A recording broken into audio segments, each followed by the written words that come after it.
Greetings and welcome to another episode of African Voice. I'm your host, Tama, and thanks for joining us. My guest today is Ameer. He is originally from Dayton, Ohio. He's a designer, haute couture designer, and also an artist. Ameer, welcome. Thank you. Thanks for joining me today. Thank you for having me. You're welcome. You're welcome. So tell us a little bit about how you started in the fashion industry. Long story, short story. There were three of us who were art majors, and Bob Davis was my instructor, and we were actually literally sitting there drawing still life. We were drawing some fruit. I'm like, oh, we got to do this out for the fourth year in a row. He said, would you all be interested in fashion illustration? I'm like, sure. And actually in high school, I was best dressed, but it gave it to someone else. It was a long story. But best dressed, I was always dressed anyway. I'm like, well, sure.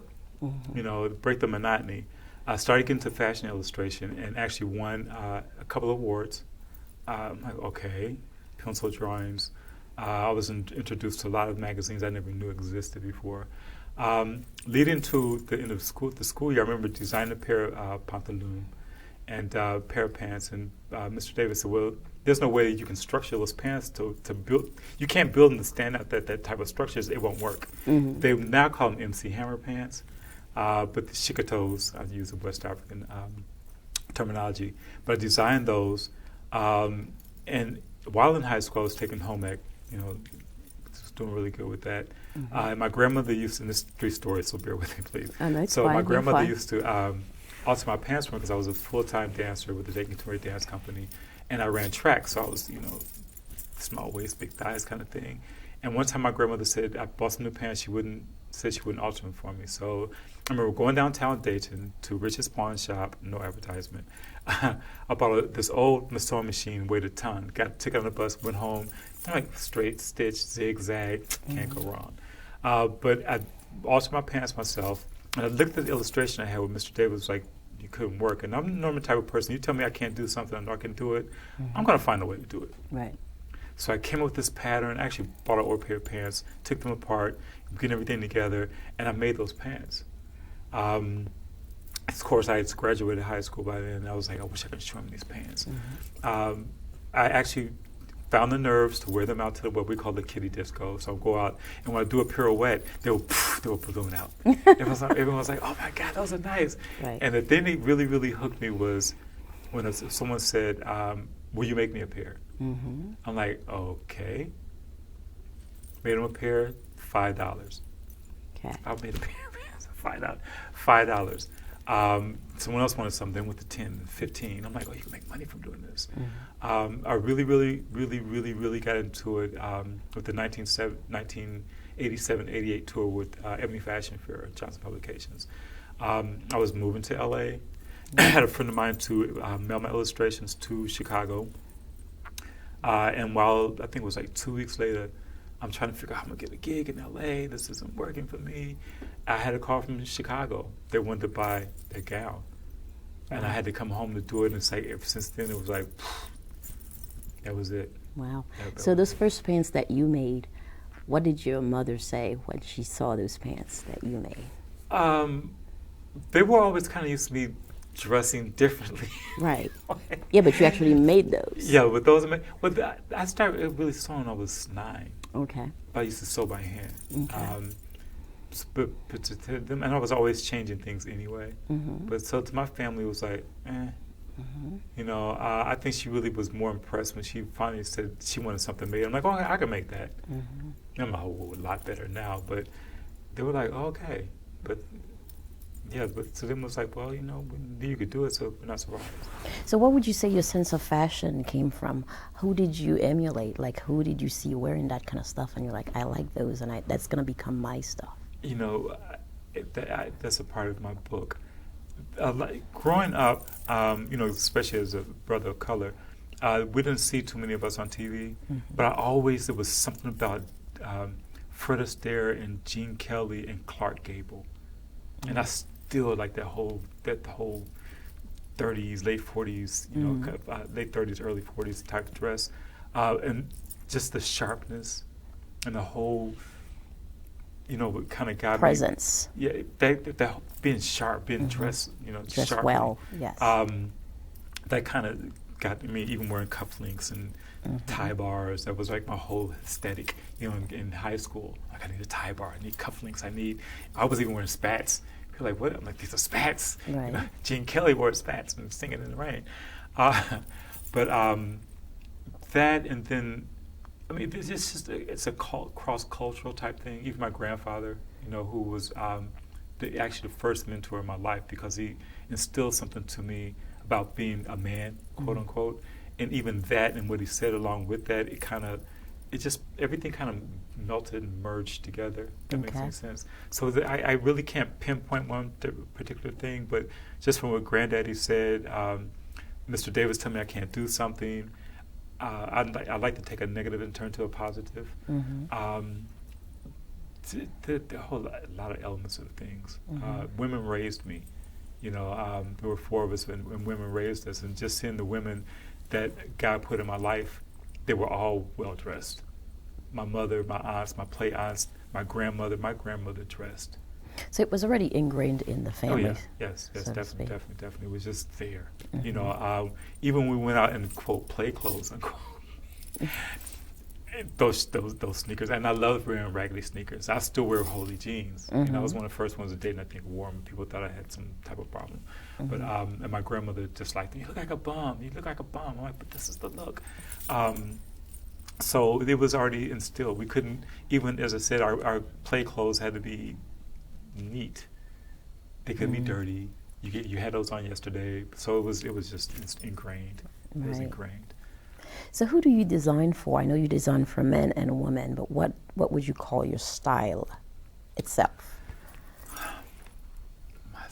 There's a lot of titles. Dare to Wear. They were all actually productions of Dare to Wear, Dare to Be Different. Everyone's using them now, but I have proof that we did it first.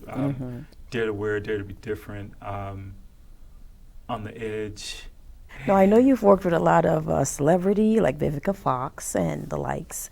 And what was that like what was one of your favorite creation that you did for celebrity? You're going to make me tear up. This one always. I by the grace of God, I've met a lot of people, and let me put it this way. I've come in contact with a lot of people who are considered famous and high celebrities, blah, blah, blah. I've gone to industry parties. I mean, to get a call from LA and say, there's a ticket for you at your airport, you're coming to this party, be here, it starts at such and such a time. I'm like, okay. So you go to an industry party, and the people that I still see on TV. But to me, they're just people, and to them, they're like, what was he? Da, da, da, da. Where I was built up. But the only person that really, really ever awe-struck me was Mr. Miles Davis. Oh, chills. This man had a presence, Gemini. This man had a presence that was,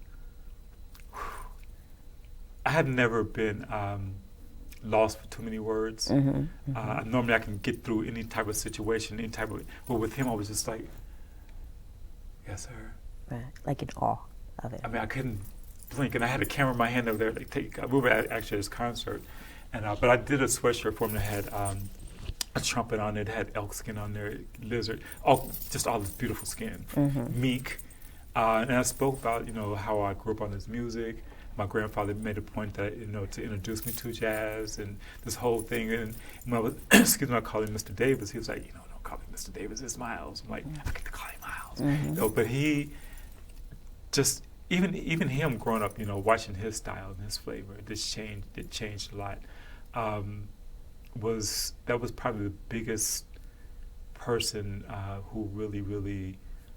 Just to say, even on social media, sometimes someone put a post up about about Miles, and I would say, meeting him, they get envious. I'm like, well, I met him. This man hugged me, But yeah, Miles Davis, that's the man. That's the man. Other than that, I can't think of anyone. I mean, even with people, I don't mention his name. Even with Bill Cosby, it's so funny because I went Don. I can't remember her name now. Well, anyway, we met in L.A. and Los Angeles not long ago. I was being awarded a few awards, And even with her, she said, she's like, that name, I know that name. I said, you all took a cast photo and you were wearing the shirt I made for Bill. She's like, that's how I know your name. Mm-hmm. So, but even with him, he was trying to call me. I was actually on my way to a photo shoot. Not to sound narcissistic, but there was a limo waiting for me, and I had to go. Mm-hmm. And my mom was like, "You have a person call." I'm like, "Oh, I have to go." Mm-hmm. But it's Bill Cosby. I'm like, I have to go. Right. But even with him, I was like, even with Miss Vivica. Another conversation. But it was just casual. And it was just, Mm-hmm. But Miles Davis. You pretty much just treat people as they're people respectfully, not. And my whole thing too is I give you what you give. Mm-hmm. If you give me shade, I give you shade. You know better than me. Right. The money you make, and especially being in that industry, I know how some people make their money. So I don't care about who you are, what you do. Mm-hmm. That doesn't. And I think that's one thing that get a lot of people about me as a person, or as an individual, is that being in this industry, a lot of people want to be idolized and adored. I mean, everyone does. But I'm like, okay, well, I'm not going to give you that. You haven't earned that. Mm-hmm. And for you to come at me, I mean, you're going to get me start gossiping. I don't want to do that. But, because I've had been around people and knowing people who know people. Mm-hmm. So my thing is I just treat you the way you treat me. You treat me. Yeah, right. exactly. So Right. if you want to bump heads, we'll bump heads. If you want to be cool, we'll be cool. Mm-hmm. And I'm going to be respectful because I respect myself and I know how I was raised. So, and I do watch my reputation, my brand, and everything else. But tell people don't let the smooth taste fool you. Right. There's a lot to me. So Have some tea on that one. Yeah, let's have some tea. You brought some tea today. Can you tell us a little bit about this tea? It's really good, actually. Cheers. Avanto Santé. Something. Well, this tea, I'm a tea person. As a matter of fact, I have a cabinet that's 3 shelves, Mm-hmm. 3.5 shelves devoted to teas. I love my teas. But this is fresh ginger, Mm-hmm. fresh spearmint from my neighbor's wonderful mint garden, and clove and brown sugar. So this is what my daughter called wellness tea.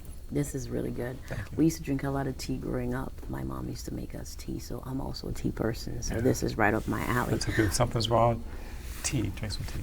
But about this little table that you brought here too, I want you to tell us about that. Yes, God willing, you come over to my little flat. People call it the mini Congo because there are masks and carvings and, and trees and Cool. sort of like this everywhere.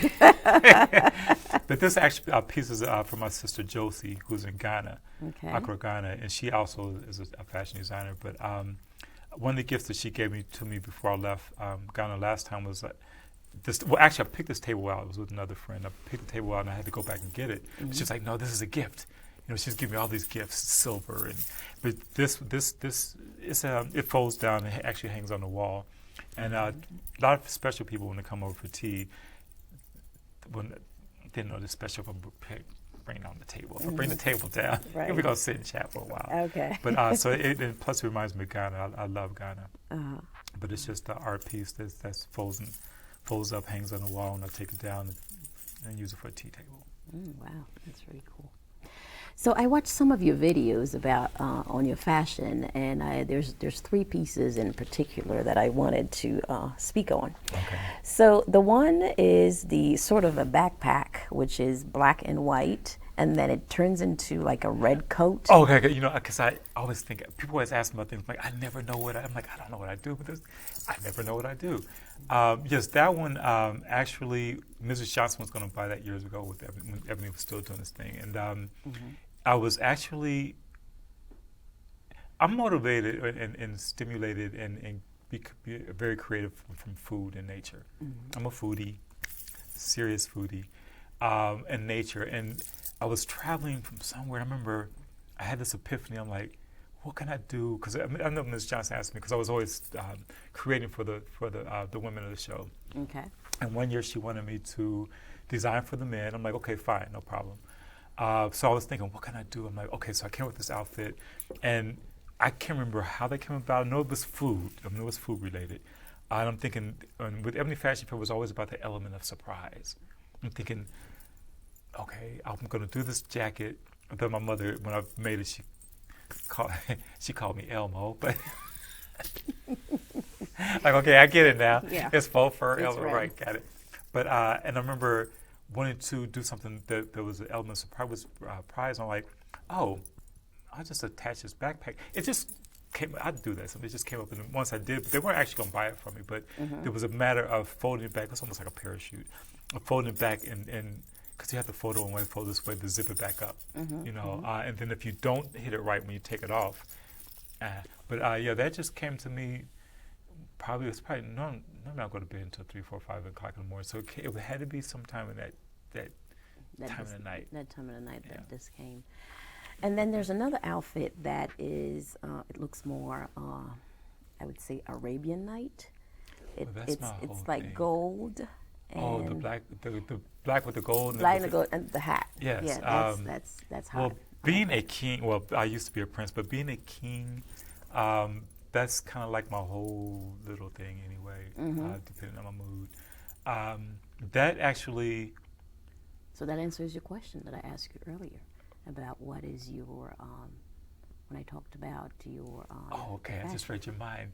You're right. Ding! And the prize goes to... You're right. Okay, we'll address that. Yeah. But yeah, that I was getting ready for Dayton Contemporary doing their 50th anniversary, the big gala. And I was actually making costumes. And we found out that during that whole gala situation, with me making costumes and altering costumes, I had my hands on 237 pieces of costumes. And then some of the dancers want something made.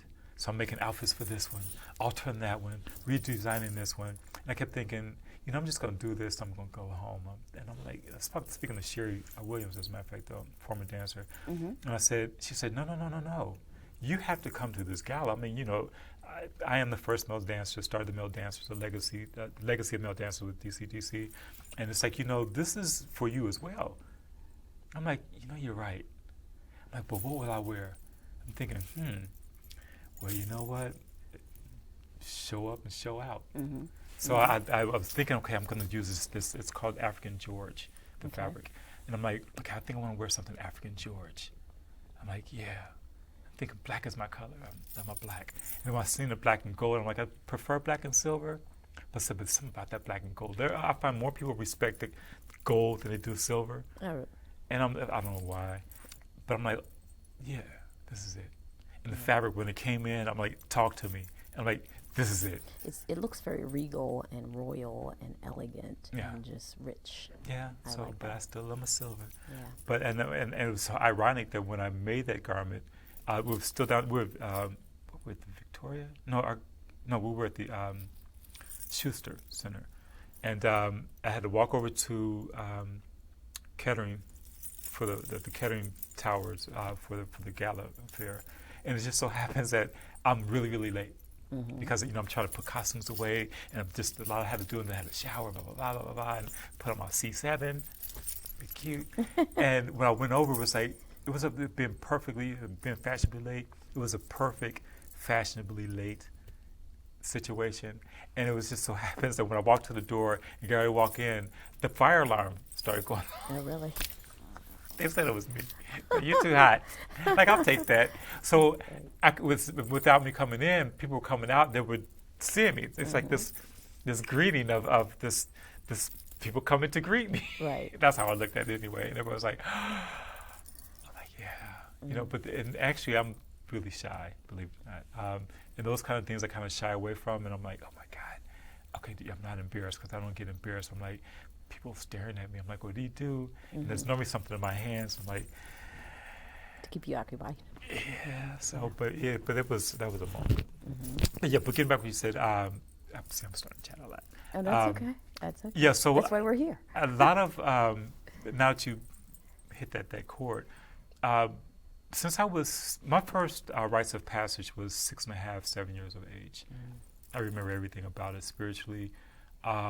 It was a pinnacle that changed me in a good way. Nothing negative. We speak about that as being a child. People think, oh, somebody touch you.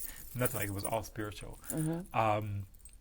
That's when I knew that I was a prince. People are like, oh, that's narcissism. Like, nah, I knew things, and I had this gift where I see things anyway. Okay. That with this gift, I was able to just know some things. I knew that I had to carry myself a certain way. I had to stand a certain way. I started wearing jewelry at the age of 6.5. I wear a lot less than I used to, believe it or not. Those were just things, and I know I had to carry myself a certain way because the people around me, not call them subjects, but I just had to be. I know that people wouldn't perceive me or receive me the way I want to be received until I carry myself a certain way. And with that comes a style of dress. You know, things have to be neat. Even when appear not to be neat, that's the way it's planned. Right. A lot of people don't know. It's like, oh, he's just having a bad day. No, I didn't want to tie my shoes. I didn't want to. This is how it's supposed to look. That's the style. I don't want to be buttoned up. Yeah. You know, and besides that too, it's like I am a fashion designer. I set the trend, so follow. Right. And that sounds kind of rough, but it's like follow. Right. That's what we do. We set the trends, and you follow us. You know, so it's like, yes, I'm wearing polka dots and stripes today. It works. No, it doesn't. Yes, it does. Like, you know, it's like, you know, it works. Right. It works. You know, even coming here today, I was like, I know it's a different pattern from this. I'm like, you know what? It works. Don't worry about it today. It's just your card with the this. No, it looks good. Actually, tell me about this outfit that you. Well, is that something you just threw together? Is that something you just threw together today? Yes. Yes, it's something I kind of threw together. I was, you know, trying to make sure I made a good impression. we all tell people our 2.5-hour conversation over the phone, and I was thinking, okay, well, this is an interview. All your interviews, you always wear black. I'm like, well, do a color. I'm like, okay, well, why? It's not broke. Don't fix it. Go back to your black. Right. I'm thinking, well, what do I want to put on? I'm like, I don't know. Like, I've been up since 8 o'clock this morning with 3 hours of sleep. I'm like, just pull black. I'm thinking, okay, rear fitted jeans, which my daughter can't stand. And I always like a little, people like how a skirt thing. I just pulled it and threw it on. You know, I wasn't sure if I wanted to wrap my head, put it in a knot with a scarf. I want to wear my kufi. I'm like, then I said, well, put this on. I'm thinking, well, what if it's hot in the studio? It's about the look, so get over it. You know, as I tell, as a mentor, and I'm telling my nieces and everyone else that I've foster brothers, like, there's a sacrifice to being cute. So if you're going outside and it's kind of cold, but you're looking good, deal with it. I was just telling my daughter that the other day, not too long ago. If it's too hot, just deal with it. Just make sure you turn the air conditioner on the inside and stay cool and don't sweat. That's a sacrifice. So I'm comfortable. I'm comfortable. So about your collections, when you decide to do a collection, how long does it usually take you from start to finish? Like, for example, that collection, that piece that I just talked about.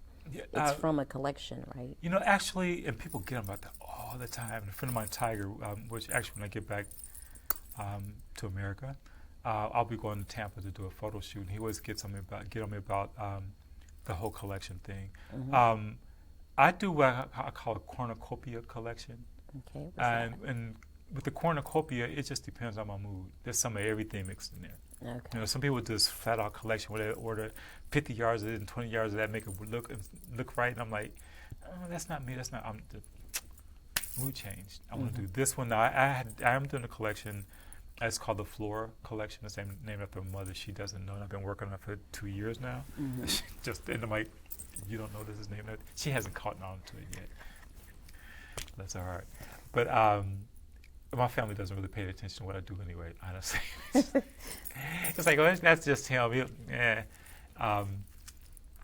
But with the Flora Collection, it's been going on for a while. Bruce Talbot, a photographer out of LA, has been shooting, all the gowns. And I actually just decided to do the male version of the Flora Collection. Then now that's going to be a flat-out collection, all black, lace, netting, just all black. I don't know why. Wow. Does it tell a story? Is it a particular theme? No, it's just Flora from my mother. Okay. Just for her. I know a lot of people are like, this is my mother, this is my mother. I'm like, okay, let me do something for her. I have before, I did a black sheer gown that shown in Columbus years ago. And it was in the newspaper there, and that was called Flora, but she didn't get it then either. I'm like, your name was in the paper. Okay. But this one is a serious collection, and it's a slow process. And then with this situation went through the past year to kind of put a hold on everything. Right. But other than that, my collection's always cornucopia. Even though I go to do fashion shows, it's a montage of pieces that I just felt like doing. No, I mean, it's a little bit cohesiveness to it, but it's nothing that's where it's like everything is pink and blue. Gotcha. To me, that's boring. I've never ever done. No, that's a lie. Twice. Thinking back now, way back, 3 times in my whole designing career have I done a collection.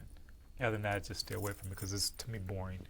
It's really, really boring. It becomes monotonous to see something. I'm like, okay, that's the version of that, and that's the version of this, and that's the version of that. And like, But if you see something coming out and everything is almost totally different, that to me catches the interest. It's just like, what's next? It's more of a wow factor.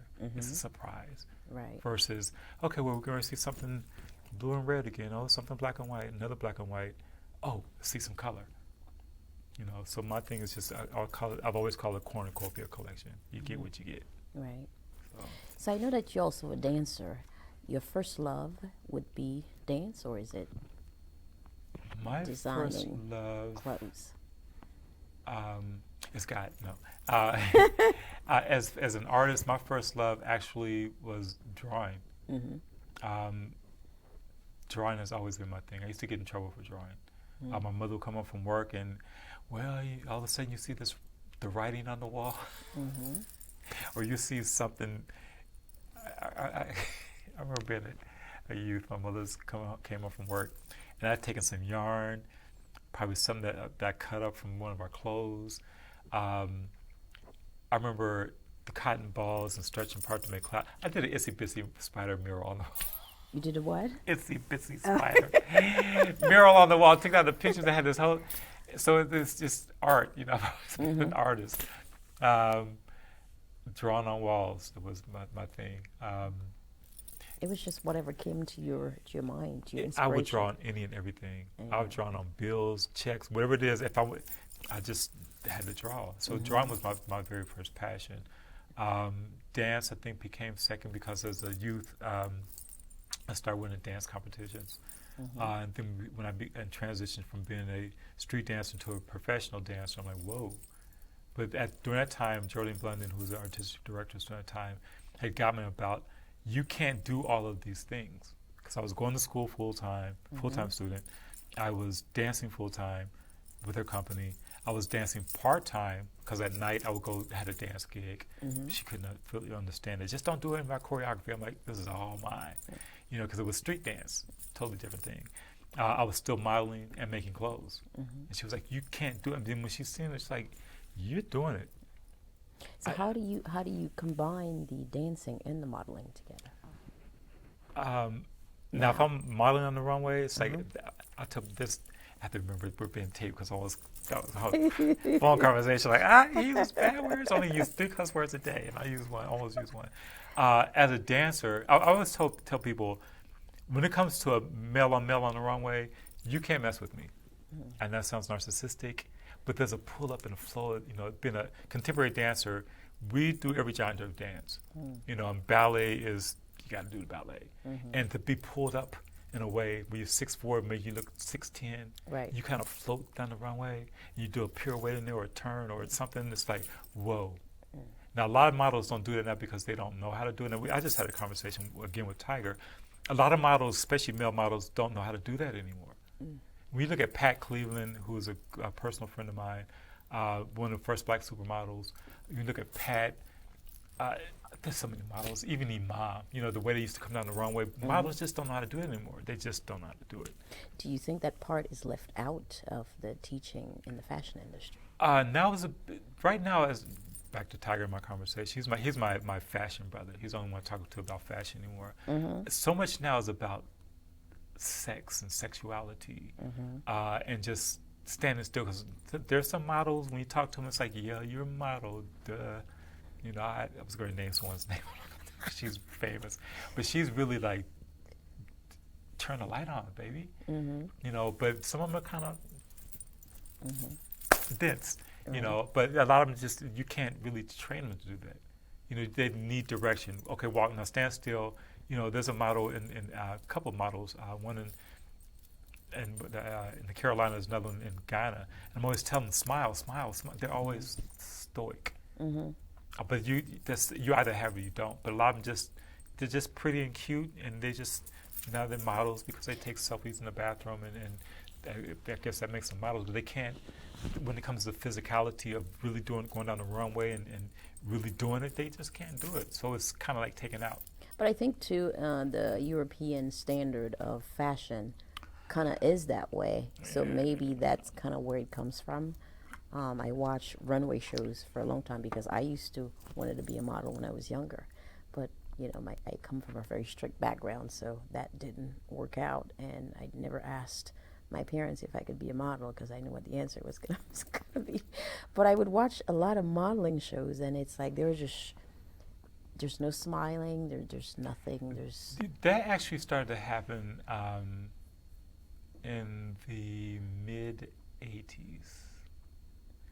No, almost like the beginning of the 80s, like I think like 80. It's almost like a hanger is standing, and you're supposed to watch the clothes. And even when I trained, you know, because I've had to go on models. I remember, but being with Ebony Fashion Fair, it was all about production, skits, production. You know, reversing coats, wearing capes and catching wind.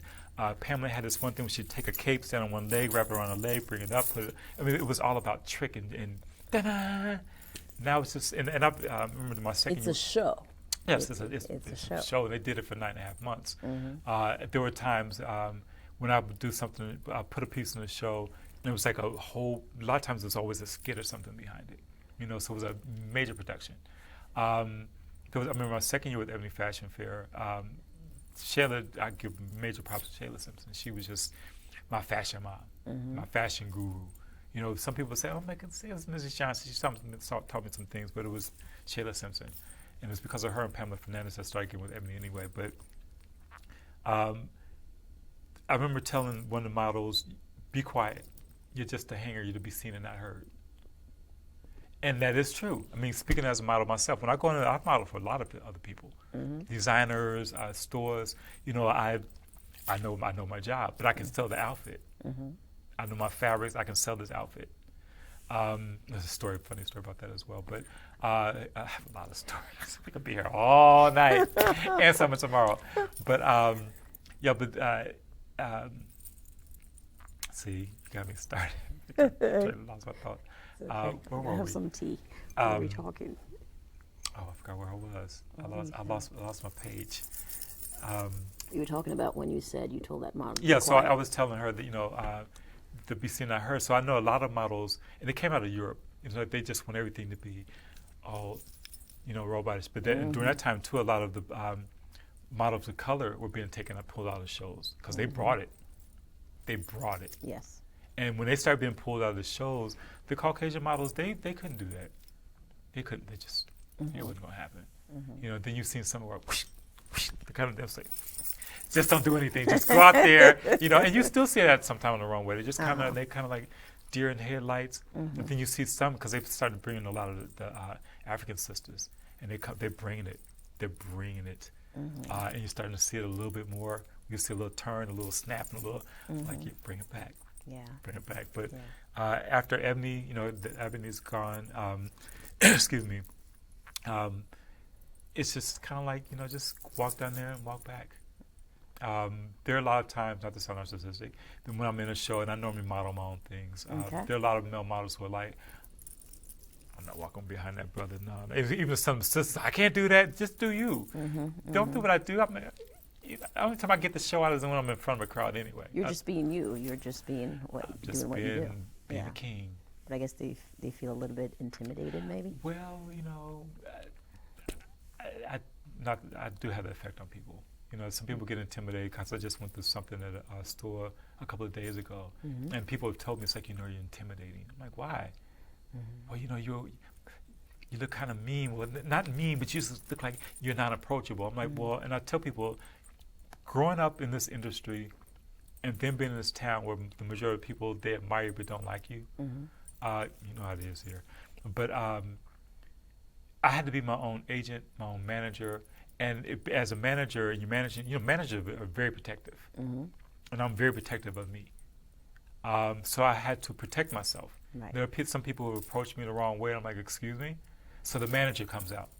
And then all of a sudden you have to be your agent and negotiate.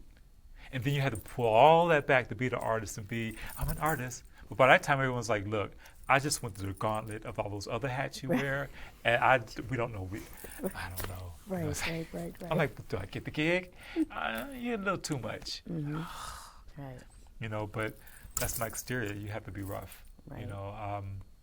Living in New York really, really did it. That's where I got polished. You don't live in New York and be resilient and survive and not put up with dumb stuff and be weak. So I'm like, which kind of scare people sometimes. So when they see me just on the offense, there's a defense because it's like you're invading my space. That's a New York thing. You're in my space. Right. You're too close. That's why this whole situation we're going through with the whole COVID thing, it works for me. Stay 6 feet back. Don't breathe out my just keep your distance. Don't get up in my face. My family was like, "Babe, you really like that?" I love it. Don't get too used to you in my space. So I have to worry about it right now. So,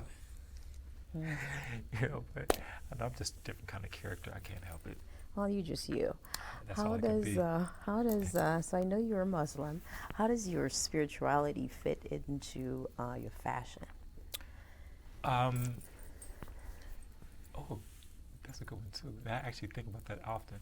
It fits because, for one, I try to be perfect, although no one's perfect. Because there's a part in the Quran of cheating people, and I don't want to go to hell on a technicality on anything. And I normally give more than a person pays for. I just gave a client, I fixed her bag for, I was just supposed to patch a little rip, but I went beyond a Call of Duty. You gave it like $150 worth of work with some kente cloth I bought back from Ghana. So I'm like, you got something really special. But to know that I'm giving a person more than what they're paying for and their worth, and knowing that I did it to the best of my ability and try to make it as perfect as I can, that's a spiritual thing. Also, staying calm. I feel there's energy in everything. Most people are like, oh God, there he goes. I think there's energy. No, I don't think. I know there's energies in everything. And everything is energy. Yes. Yeah. Exactly. And so even this table, though the tree was cut down, it has energy. It still has energy. There are times, not like such as times a person may even see a plant or see something and feel an attraction. That's because you're drawn to the energy of it. So I feel that when I'm working on a piece for someone, whether I'm illustrating or I'm mending something or if I'm doing something from scratch, there's a type of energy that goes into it. Because this is part of my book as well, and I can call some people we can reference. But there are people, when I've done fashion shows, who are actually models, who have actually argued on who was going to put. I'm like, I've already picked out my models. But it's just somebody, when I put on your clothes, I just feel different. I feel different. I put on your things. I'm like, it's the energy. Right. I said, and I always tell them, don't sweat in it. Don't rip it because you rip it, sweat in it, you buy it. I went there over in Ghana. I told them, I said, look, I have nothing in my collection under 5,000 CD. And they were like, so the models are all kind of like, oh, God, I'm like, don't sweat, don't, nah. Because I took a lot of silk over there as well because it was light to carry. But but it's the energy, but I think that's just me anyway. In spite of what I am religiously, that was always kind of been me. I've always wanted to give everyone the best I can give. I don't like to repeat or redo anything. So I try to make it right the first time. Well, I'm pretty successful at that. I'm like, so don't ever bring it back. And that actually came from being with Ebony Fashion Fair. I would do a lot of bead work for them, and Mrs. Johnson would always commend me on, they would tour for 9.5 months.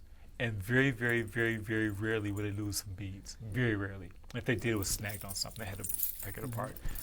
So it's just rare. So you're saying you don't like to repeat something, or are you saying that no one outfit is duplicated ever? Never. Never. Never. It's very, very, very, very, very, very rare.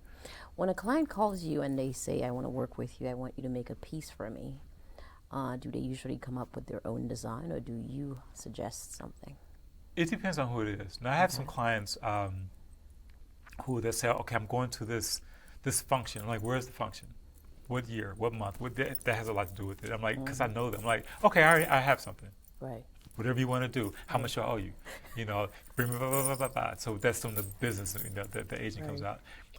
Then there's some people who will call me. It's to the point now, I think, because, no, I don't think I know. Stop saying I think, because I know. I like to leave room for error. But being I'm the wardrobe director for Dayton Contemporary Dance Company. Right. So doing that, then my main job, which is my thing, because I'm a subcontractor with them, it's like I don't have time to sit up and figure out what's in your head or what you may like. My thing now is like, what do you want? Right. Well, I don't know. What do you think? I'm like, okay, when you figure out, call me back. And honestly, because I don't have time. Right. It's like, let me know. It also has to do with the person's energy. I was talking to a client about that this past evening, he has a function that he does here every year.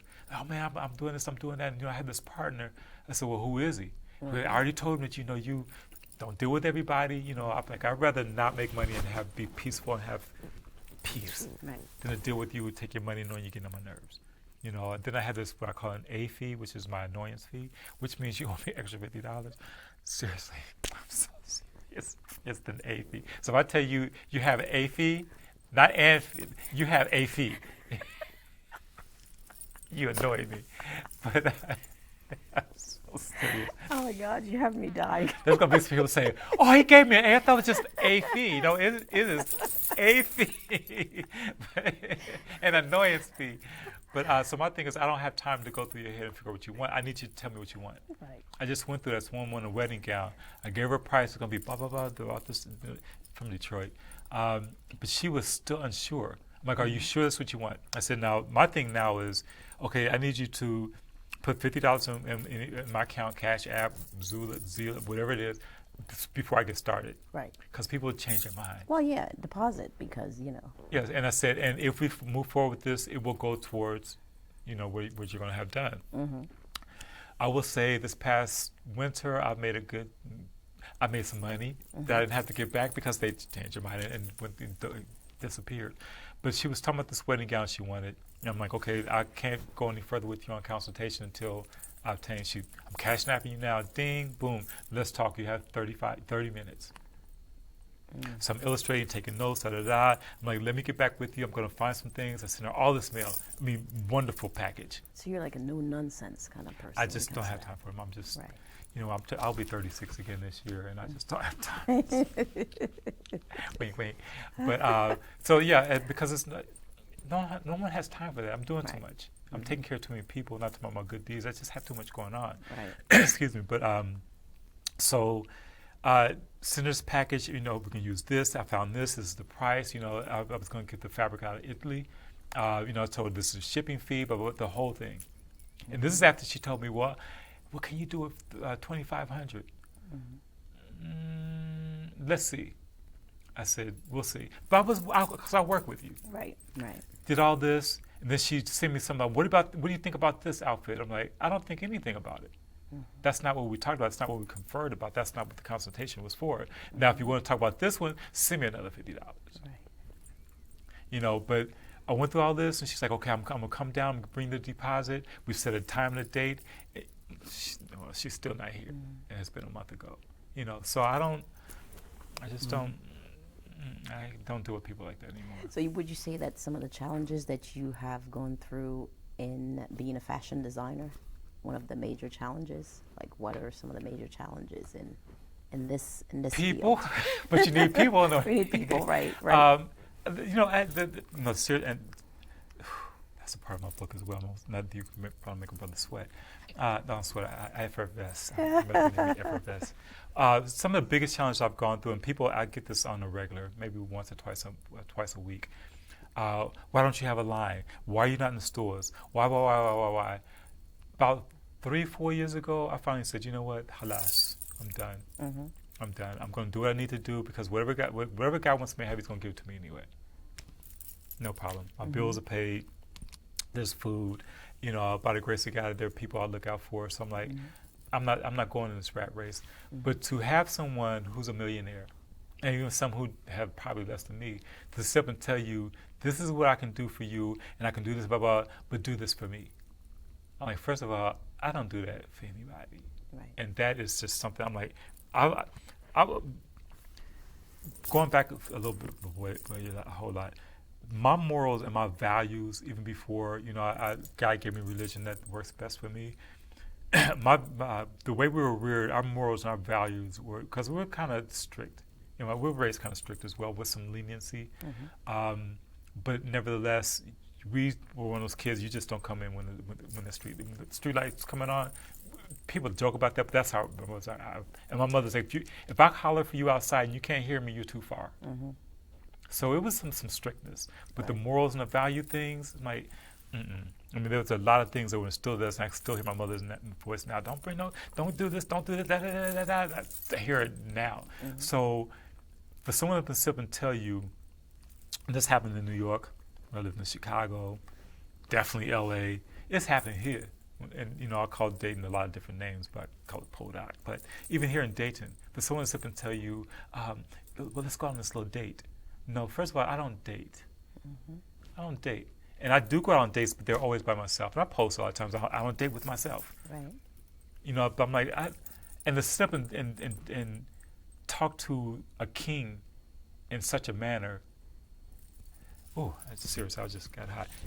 I don't tolerate it. Right. I have a very low to no tolerance for any type of disrespect from anyone. Right. And then to have someone, especially someone not of my melanin, to say a certain thing to me. I'm just thinking about someone, and I'm not going to say who it is, who's multimillionaire. Mm-hmm. They did a project here in town, which if I'd say, but the way they tried to degrade me, I'm like, first of all, there are a lot of millionaires, and that's part of my book too. And no disrespect, I was going to say her name, but there are millionaires I've had to deal with where it's like, no. Don't let your bank account get you hurt. Mm-hmm. You are not going to disrespect me. Because you cuss at me, my mother was probably one of the best cussers I've ever heard in my life. Trust me, you can't out-cuss me. Right. It's not going to happen. So if you disrespect me, you take it up here, I'm going to take it here. I'm 6 feet 4 inches without the attitude of the boots. You're not going to disrespect me. So that's been my biggest challenge when I finally said, you know what, I'm not dealing with this, especially after dealing with that knucklehead. I'm like, no, I'm done with this. Mm-hmm. Especially when I'm doing you a favor and I can bring you money to the table. Nah, I'd rather even with Mrs. Johnson, we had a serious falling out many years ago. It was heated. It was loud. Mm-hmm. It was so loud that people running out of cubicles trying to figure out. And first of all, they were shocked. It's like, I've been there for a span of 22 years. And for me to come there every year, and it's like always mild-mannered and happy because I'm trying to get my little jack, but I still wasn't taking no mess. Mm-hmm. I remember one time I had to do some subcontracting work for clothes came in from Italy, in Paris. I'm going over stuff. I remember a Bill Blass suit that I had to repair, a lot of different things, Dolce & Gabbana. I'm fixing the stuff and getting runway ready. And even, then she was like, well, this how much you gonna charge you? And this is your price. I can do it myself. I said, well, you do it. I had my check. Like, well, you do it. I'm out, because I had a place in Chicago as well. Oh. And she's like, no, wait. So I know how to deal with millionaires. I know how to deal with people who think they have money. Mm-hmm. You may have money, but you don't have class. But for someone who think that they have money and they can treat you a certain kind of way, and a lot of us fall for that, mm-hmm. I've just never been that type of person. I know my worth. I know my value. I know my morals. Mm-hmm. And it's not for sale. I used to wear a little button that said, I was on tour with the dance company during the time. It said, I am not a slave. I can't be bought or sold. And that's always been one of my mantras. One of them, I have many. But I can't be bought or sold. Mm-hmm. And for you to think that, and I was just thinking about, and honestly, I was thinking about this earlier today, about a job. I was flown to LA to be an assistant designer to someone who was really whacked. And this company is like to see layers and layers and layers, because I'd never seen it before until then, layers of fabric. And there's a machine that just cuts everything out. So I'm seeing this stuff and learning this stuff. And they tried me. I was like, you know what? And when I said what I had to say, and all of a sudden it's like I'm automatically fired, I'm like, don't bother me. You owe me a check, though. Right. Like, I can go back to Dayton. No problem. I always have a home there. But I just, with some people, like, I don't want to go back home. And I don't want people to think I failed. I don't care. You know, as Senator told Mr. Johnson, I'd rather leave here with my pride, my morals, and my dignity than have your money and be disrespected. Right. And for me to walk away from the money I walked away during that particular time, even with the model, we're still good friends. She was like, I was like, I can't repeat the words. So take off my stuff. Mm-hmm. You know, I stripped it down in the office, and the model standing there like, I'm just bottom beaded gowns and bottom sticking in my bag and going off, and cussing and going off until I got to the elevator to ride down 7 floors. Now the doors are closing. But she called me a week later saying we would need an outfit for a photo shoot. I'm like, sure. Mm-hmm. Mm-hmm. That means we're okay now, right? That's Go me. buy an outfit. You know, but people are people. Right. But that's been the biggest thing I've ever had to deal with is people thinking they can have your mind, body, and soul, your body, and soul for a trinket. Right. I'm like, no. I'm used to being broke. I'm used to being poor. I'm like, you know, I know my history. I know where I'm from. Where I'm from. Mm-hmm. You know, I'm like, my people, no. We survived a 3-month ship ride over here and some other things. Like, I don't need your money. Mm-hmm. Because I know that whatever is meant for me, he's going to give to me. And that's one thing we're taught at an early age. So I don't, but that's been the biggest hurdle. The biggest. And knowing that if it was God's will, especially when I lived in New York, knowing that I could have certain apartments, certain places, if you had you done certain things. Even in LA, I'm like, no, I'm going back home. Mm-hmm. I'm like, I'm not doing this. I'm like, no, and that whole New York thing, it's like you're in my space. I remember telling someone, it's like, you need to step back. This is in Central Park West. To say you're gonna be flying out 5 floors in Central Park West. They're like, there you go. You mentioned earlier about your book. Tell me a little bit about what you're writing. There are 3 books actually. Okay. And it's so strange. It's like when I come back home, I think on this trip I'm going to take my writing stuff with me. But it's like when I'm at home, I just can't. In Dayton, I can't write. The first one that started writing when we were on tour is about my whole life as an artist. Okay. It does start off with with my birth, because I was breech birth. So my brother came into the world dancing. Mm-hmm. You know, feet pointed, the whole 9, came out. So boom. it was set up that way from the beginning. Yes. So I came into the world dancing. So it starts there, but it's and I'm trying to narrow it down because my mind just goes all over the place.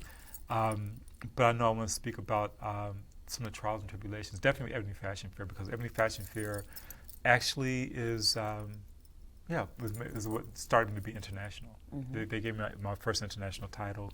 Dealing with DC. DC gave me an international title, and then I started traveling internationally. So that was that. I was actually still. I was just coming out of my teens. Mm-hmm. Yeah, I was international at a very early age. Well, I think what some people call it early age. I don't know. But I'm going to definitely speak about that.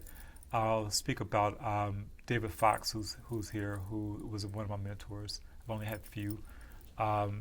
2 dance mentors, and probably David and a few others did little extra things. But he was the one that really catapulted me into when I was modeling. Because the way he would brag, he was also my karate instructor. He called me Barracuda. But for this, there were times when I used to go to modeling practice, I would go to rehearsal in a limousine. So he started a whole polished, being on a pedestal kind of thing. You know, to be, okay, don't tell my mother, but to be 16, 17 years old, being taken to a modeling practice in a limousine, and you're drinking champagne. That's what I was used to, and that's what I became accustomed to. Right. Even when I was doing, and I'll speak about, my career as a model, although I didn't take it to the level of people, because I was pretty much local and out of state kind of things, although I have modeled overseas. But that was kind of like, the designing thing already hit me. I was to make clothes and see something created on someone's and turn it to life. That was more of a, ooh, versus wearing someone else's clothes.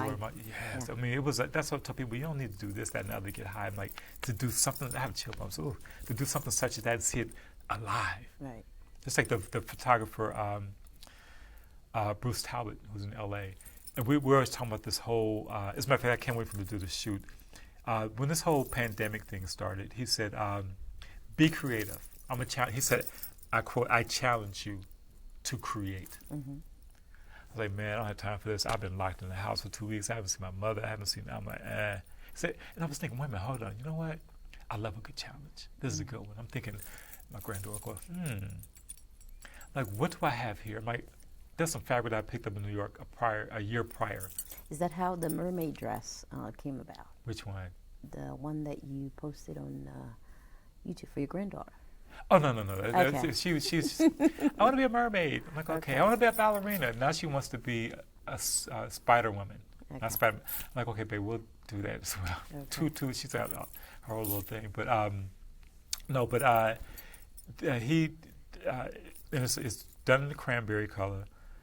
It's the bead with the beading. Oh my God, it's like 3D flowers. As a matter of fact, I did a post. I went live on Facebook as I was working, with my South African house music playing, doing the bead work and finding things. And everyone was like, oh my God. I know people really follow you. You go live and people ask you questions, but I'm in it. I don't have time to sit and read.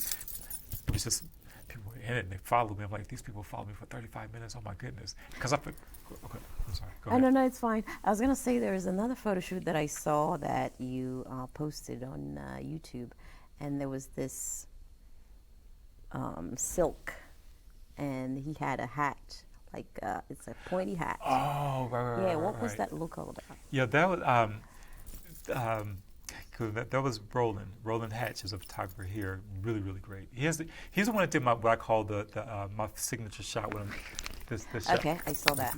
That he took that photo and he just put a post with us like it's seen all over the world. And there are people who don't know me until you mention that photo. It's like, oh, okay, I know what it is now.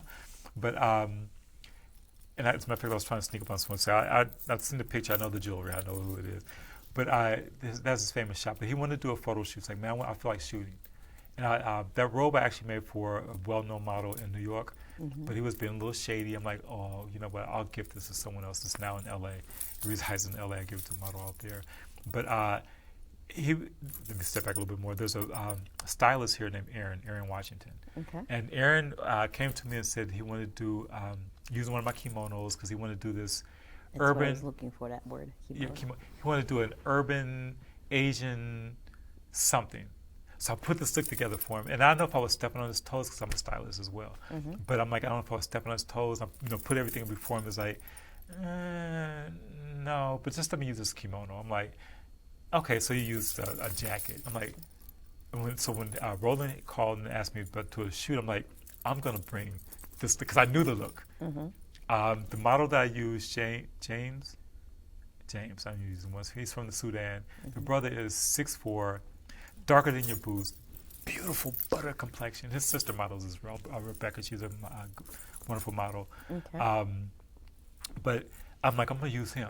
So I'd say I'm trying to get. I've actually met him in Kroger when this whole pandemic thing started. Oh, wow. I seen him in Kroger. A lot of people weren't really doing the mask, and I was like, I feel like a stalker. So I'm like, here I'm following this dude, around the store. I'm like, somebody may think something's going on, but his skin was so beautiful, and he was plumb. Yeah, I noticed that. Yeah.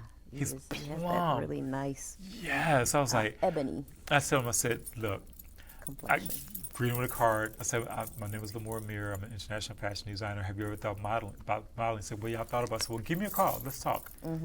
About 45 minutes, it was exactly 45 minutes later, I get a text message. Oh, you just met Rebecca, your sister, who modeled for me, model for everyone now. She said, you met my brother in the store. I'm like, why have you been hiding him? Right. But so using him, although he's so small. But I took the kimono because the kimono has a train to it. And I took, I'm a chief. A lot of people know I'm a chief of a Cherokee, the long hair clan, in Sulagi. But so I took and I told him, I said, no one has ever worn my chief stuff, never. But it looks so good on him. I said, what you wearing? So he had that on with the kimono, with the urban. So I just took and him being Sudanese. So I took all those elements, which is my makeup anyway. You'll see a lot of in everything I wear. Actually, you'll see African with some Asian influence, with a tiny bit of a European, with the old European kind of sometimes medieval look to it. Yes. And I put all the aesthetics together, and that look worked. As a matter of fact, I had Aaron to help me style it. So he was like, I see what you meant now. So Yeah. I told you, but I had that idea, and I get Yeah, that chills. I get chills, But that piece, yeah, that And was. I love the fabric. It just looks nice and soft. Yeah, it and was just- it's a Chinese fabric, and then I used the black satin. So Right. that was a wonderful shoot. It was quick. It was starting. The rain was coming in, but it was a good shoot. That was a good shoot. When you're not designing, what are some of the things that you enjoy doing? What are you interested in? Honestly, literally, all I do is pray, eat, and sleep. That's all I like to do. Yeah. But I'm normally cooking. I don't tell too many people. I tell some people I cook better than I so. Seriously, I love to cook. What are some of your favorite dishes that you make? Oh. I know okay. you're a vegetarian. No, people think I am. I'm you're salivating. Oh, okay. And a lot of people think I am. Everyone thinks I am. Okay. So I'm like, no, I eat stuff that have parents. Mood, cock-a-doodle-doo. I eat stuff. There are some people get upset about, like, yo, look, we'll get over it. They're here for a reason, not just to be pets. But no, my coconut curry chicken, Okay. major.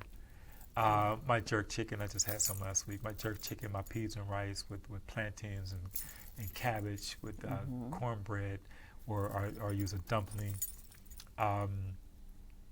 I'm hungry now. As a matter of fact, I was at a friend's house and ended up cooking for his wife and his kids. I'm like, what, like Benson? I'm like, why am I cooking for these people? Right. I'm like, look, I'm going home. I'll eat with this. I'm like, nah, I came with someone else to cook. I'm like, nah. I haven't cooked lasagna well, but that was one of my good things. My mother's lasagna as my appetizer, escargot, with a salad. I go kind of crazy with all that. But those are some of my probably favorite dishes to cook. The most requested from a lot of people. Got you. So. Do you travel to get inspiration for other pieces or just to get away? Where do you travel? Where do you like to travel? Where? I go home. Okay. I go to Africa. But even if I'm, for this whole thing to happen, I still live vicariously because most of my friends are there. Talking to them, doing stuff that they're doing. My phone call was probably ringing now because someone's dinging me from Africa, Senegal, or Ghana, mainly Ghana, Nigeria. So my inspiration comes from that. Even when I came back from China, there was a little bit of something that wanted me to work. But it's still, my inspiration still comes from food. Food Really? and being out in nature. Okay. Yeah, it's just food and nature. Even when I travel, because God willing, I'll be leaving next week. I know that something's going to influence me because of the colors that I'm going to be around. But I'm going to be around more food. So I'm sure something's going to strike it. As a matter of fact, I just told myself I'm going to make sure I take my sketch pad with me because I know something's going to hit. Right. Because normally, give me a paper bag, give me an envelope, give me something to draw on. So I'm going to just take it with me just in case I'm inspired. But it still comes from food. I don't care where I travel to.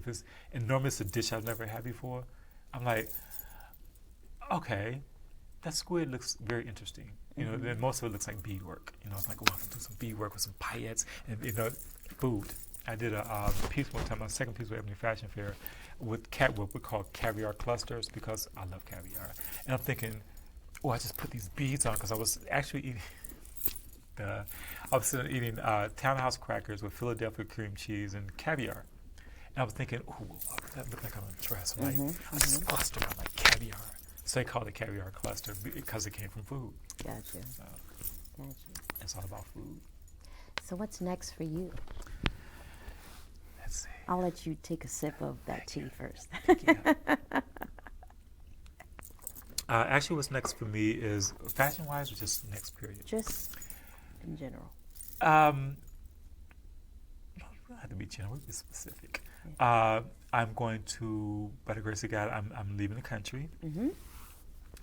And as soon as I get back, I just finished my contract with DCDC, so that's done. Filming for the concerts will be on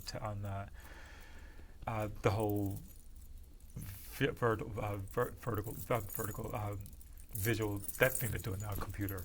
I'm thinking about food, and so I lost my terminology. So you have virtual, now too. the whole virtual thing. Okay. So they're doing virtual concerts. So we just finished that.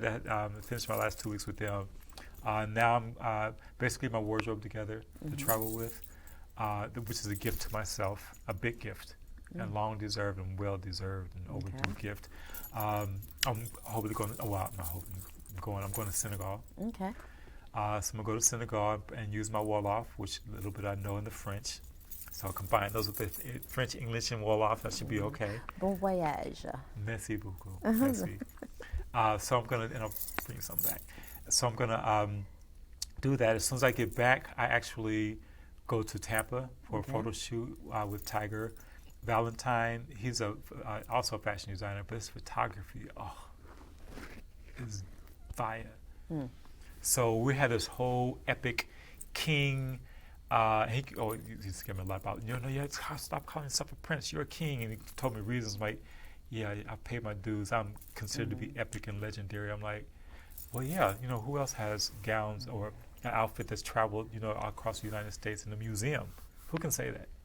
I've been with Ebony Fashion for over 22 years, so he's got me on that one. But we had this epic shoot, and the things I'm creating for this shoot: crowns, grand boo-boos, I call them caftan boo-boos. That, just this is. Is this your first time going to Senegal, or have you been there before? Not the Senegal, but I'm around a Senegalese community. I eat the food. I know some of the language. So this is my first time physically there. I've been there mentally and spiritually, but physically there, this will be my first time. Okay. Definitely my first time. So I'll do that. Come back from there. I go to Tampa. I leave Tampa and I go. I have to be in Atlanta for something. I forgot what it is. And then I go to Philadelphia. And other than that, I don't know what else is after that. But that's my immediate life. Yeah, hopefully, God willing. So. Well, thank you for coming on my show today. I? No, it's fine. It's perfect. That's what people do here. People probably say, well, she didn't get a chance to ask me anything because I'm like, well, hey.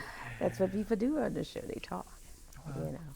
I have a curiosity about people and their experiences. So I have a lot more experience, but just there's a lot. I'll have to come back again and again and again. So maybe we get a quarter of my experiences out. I don't think we get the whole. Yeah, we can talk about a different angle of it.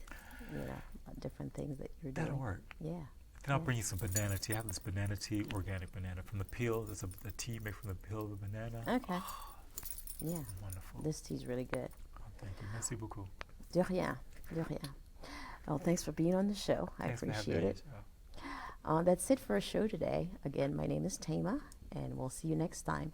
Please feel free to like, share, and subscribe to African Voice. See you soon. Bye.